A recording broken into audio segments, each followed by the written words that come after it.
essence and truth when she says, God is not a being having parts. God is the thing itself. God is wisdom. God is love. God is truth. God is power. God is you when you allow God to fill you and express through you.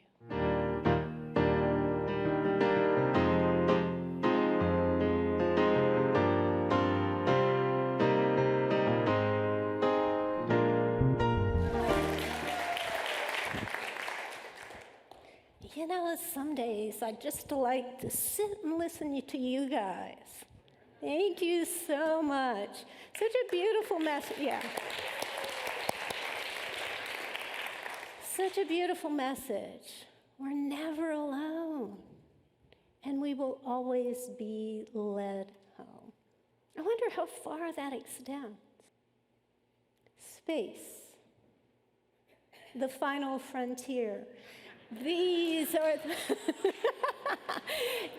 the voyages of the Starship Enterprise, the continuing mission to explore strange new worlds, to seek out new life and new civilization, to boldly go where no one has gone before. So there's some other Star Trek fans here today, right? I've always loved the idea of space travel. Can't say I've ever done it, but I love the idea of moving into that vast unknown, of exploring new worlds, of going where no one has gone before. I think that perhaps I have a bit of my father's wanderlust. My father passed away a few years ago, but he was an avid traveler. He loved to explore new civilizations, never went into space, but explore new civilizations, new environments, new cultures, at least new to him. He would talk with great excitement about visiting all 50 states and 160 countries. And, there were a few of his travels that were kind of the touristy nature, but not very many of them. He liked to venture forth into new cultures in a more intimate, a more personal way in which he really got to explore and learn about both the people and the environment. He was an avid hiker. He even took his grandson, my nephew, his oldest grandson, on a hike in Peru up on the mountains, and he was terrified of heights, and they were right on the edge. He hiked in Tibet. He hiked to the first level of Mount Everest, and we did rafting trips with him down the Colorado River. And he explored the environment in other ways. After his retirement, he started scuba diving. So we got to explore the world of the ocean. One of the things I most admire and cherish about my father are these qualities. He didn't boldly go where no one had gone before, but he certainly often went where he had never gone before. His sense of adventure, his willingness to step out into the unknown are things that are really important to me. And I don't have the resources to travel as my father did, but I want to emulate them. I want to seek always a sense of adventure, to stand in awe and wonder of the universe around me. I want to live with an open mind, an open heart, and an open will, and to constantly explore new ways of doing things, new ways of being, and mostly, and most importantly, to explore what the voice of Spirit is saying to me, what it is calling me to do and to be. So I would say I want to embrace that willingness that my father had to step out into the unknown. And that is the topic of our conversation today, the unknown. We are continuing with our series on trusting change, and the fifth thresholding skill of trusting change is navigating the unknown. Now, I like to think of myself as adventuresome. In some ways, there are definitely ways I'm not at all. But I have to admit that that doesn't mean that I'm always comfortable stepping into the unknown. I find it kind of scary and kind of unsettling. I can feel my heart kind of flutter, my breath kind of clutch. And there's a little bit of me that wants to step back and say, no, let's do something more familiar. But I also know that the familiar, while comfortable, doesn't ask me to expand and grow. It doesn't invite me more deeply into this dance of life.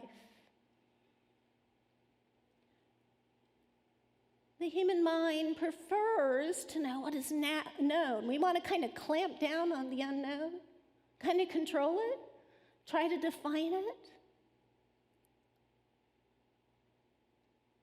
But we can't. And while the human mind wants to hang on,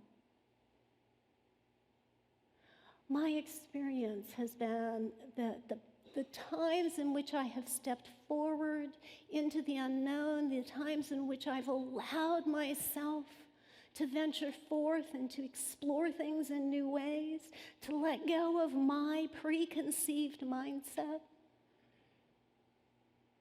have been the experiences that have been most meaningful, most rich, most transformative. And you know, when we stop and think about it, how much do we really know?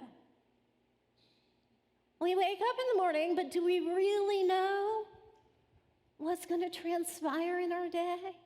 We have our little calendars, but sometimes there's a few surprises, right? I find it intriguing that being past 20, ways past 20, I don't seem to know as much as I thought I did when I was 20. There's something about maturing and evolving that invites us to come to the realization that there is something more, that there is a vast unknown, and to honor that, to respect that, to learn from it, to grow from it. There's that vast expanse out there in space, and there is this inner space where we adventure into our innermost selves, the deepest part of our nature.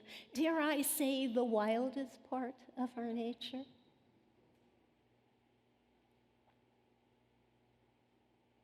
And that's where the spiritual journey calls us.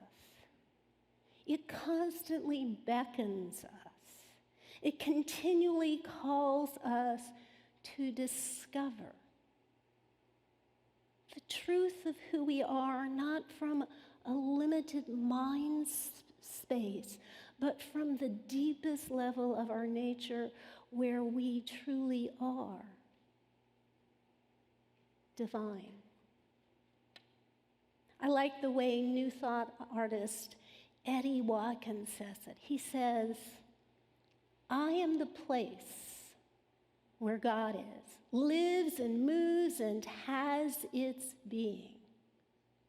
I am the place where God shows up. Each of us is the place where God shows up. When? When we let go, when we allow it, when we step into the vastness of our nature. And to do this, to really be in that space, continually calls us to humility. Humility. We have to acknowledge what we don't know. We have to acknowledge that the expression of our true selves is not dependent on what we can control or what we think we are. It is something deeper, wider, vaster, and that calls us continually to expand our horizons. The topic of humility is deeply explored by Unity minister and author Jim Rosemergy in his book, The Transcendent Life. He speaks about how our souls long, they yearn for the understanding of our spiritual essence, the experience of union with the divine, and that to get there, we must embrace humility. He says this power will one day be expressed in, through, and as each of us. It awaits a sacred moment when we either feel or acknowledge our powerlessness or come to what we know so little. The power is present. Love, compassion, wisdom are present, closer than our hands and feet and breathing. Through the ages, only a few have known that they are unleashed by humility. All those essential qualities of spirit are unleashed through humility. The 18th Gospel of Luke is filled with stories and parables and precepts about humility. Jesus is continually in this lesson, inviting us to embrace life from a deep place of humility, an unknowingness.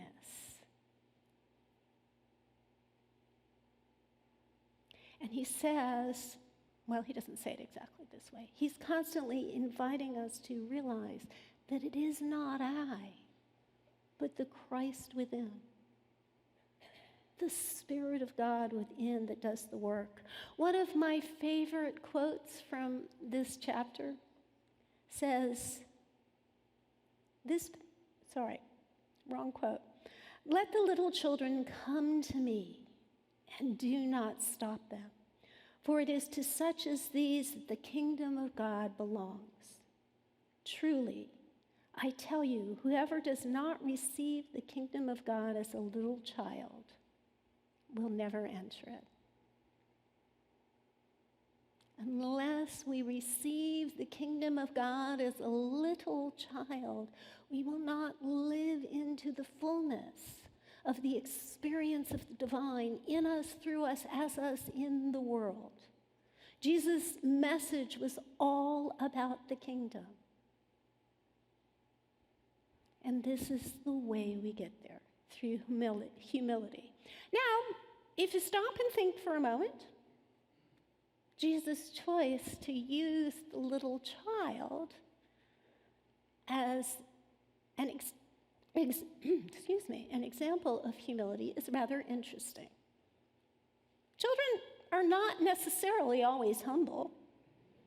Sometimes they are kind of demanding and grumpy and even selfish. And what is most essential about those children that makes them so close to spirit is this quality of humility that is embedded in awe, in wonder, in the willingness to reach out and explore and discover. Children embrace the unknown.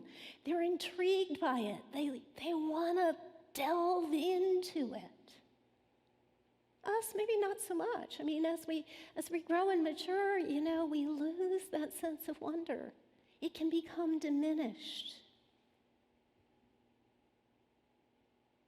And when this quality of awe and wonder is diminished, our capacity to be right here, right now, in the now moment is also diminished. Our openness to the voice of Spirit, our ability to even hear that voice is diminished. So embracing the humility of awe and wonder is a powerful way to connect and to really live into the fullness of who we are. This was really brought forward in many ways by the mystics of all traditions who really saw God and life from a sense of mystery and wonder, just like the children do. The mystics said that we cannot define God. We can't put God in a box. To do so limits God to what we can hold in our human minds. And the mystics of all traditions throughout time have constantly been calling us into the unknown, to embrace not the intellectual knowingness of God, but the presence of God and the state of union with the infinite.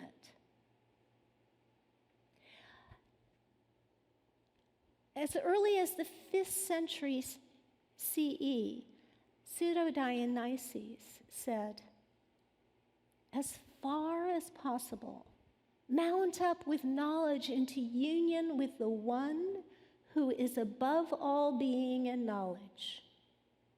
For by freeing thyself completely and unconditionally from thyself and from all things, thou shalt come to the super-essential brightness of the divine darkness." The super-essential brightness of the darkness. Quite a paradox there, right? Quite a paradox. But what Dionysius is pointing out is that this darkness is filled with light, that they are one, they are a whole, and the contradiction between them is overcome when we step into the mystery and experience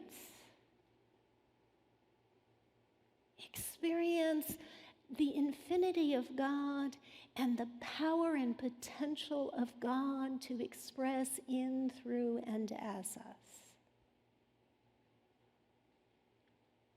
Mystic theology leans into this notion of the via negativa, the idea that God cannot be described, that God cannot be defined, that there is a vastness to God and likewise to ourselves that must be approached with openness, with humility, with a willingness to embrace the unknown. This idea is brought forward in our own teachings in unity, especially by Emily Cady in Lessons in Truth, when she says, God is not a being having parts. God is the thing itself. God is wisdom, God is love, God is truth, God is power. God is you when you allow God to fill you and express through you. And that is only done when we approach this spiritual journey with a sense of awe and oneness and a willingness to step into the unknown. When we do this, we do become the pure expressions of God that we are created to be. And it's a journey. It's a journey that Spirit is calling each of us to at each and every moment.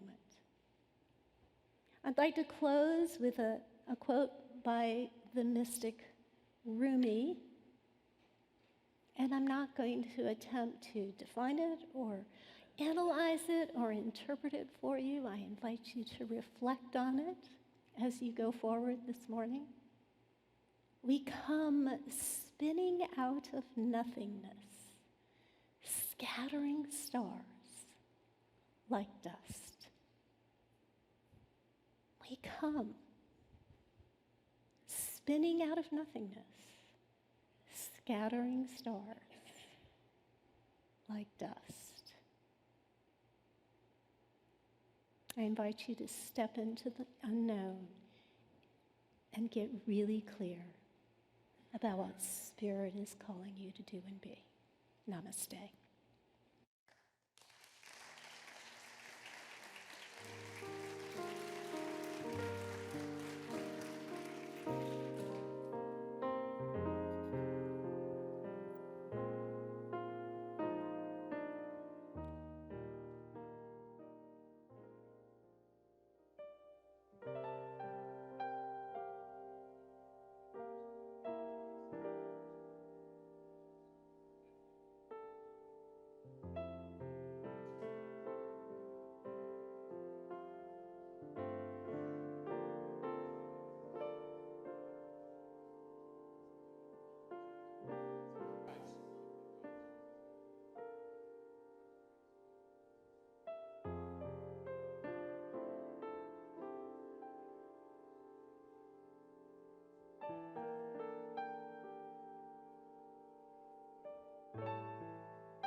Divine love through me blesses and multiplies all that I am, all that I have, all that I circulate, and I am grateful.